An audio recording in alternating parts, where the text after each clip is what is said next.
இந்த செருப்பு வியாபாரிகள்னு சொல்லுவா. 2 பேர் என்ன பண்ணாங்கன்னா இந்த செருப்புகள்லாம் எடுத்துட்டு 2 கப்பல்ல தனித்தனியா பயணித்தார்களாம் 2 வியாபாரிகள். 2 வியாபாரிகளுமே ஒரே தீவுல போய் இறங்குனாங்களாம். அந்த தீவுல பார்த்தா போய் இறங்கின உடனேயே முதல் வியாபாரி பாக்குறா, அந்த தீவுல யாருமே செருப்பே போடல.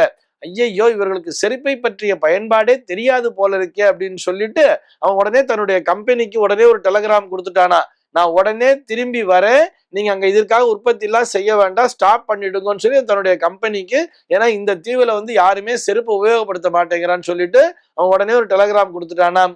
அதே நேரத்துல 2வது வியாபாரி பார்த்தானாம், இந்த ஊர்ல யாருக்குமே செருப்பினுடைய பயன்பாடு தெரியவில்லைன்னு சொல்லிட்டு அவன் தன்னுடைய கம்பெனிக்கு டெலகிராம் கொடுத்தானா. எப்படி தெரியுமா, இன்னும் 2 கப்பல்கள் நிறைய செருப்புகளை அனுப்புங்கள், இங்கே யாருக்குமே செருப்பினுடைய பயன்பாடு தெரியவில்லை, நான் அவர்களுக்கு அந்த பயனை சொல்லி கொடுத்து இந்த இடத்திலே நம்முடைய வியாபாரத்தை செழிக்க செய்வேன் அப்படின்னு சொன்னானாம். ஆக இங்க எது முக்கியம் அப்படின்னு சொல்லி பார்த்தோம்னா, எந்த இடத்திலே நாம் எவ்வாறு செயல்பட வேண்டும், எப்பொழுதுமே ஊக்கத்துடன் செயல்பட வேண்டும் என்பதுதான் அங்கே முக்கியம்.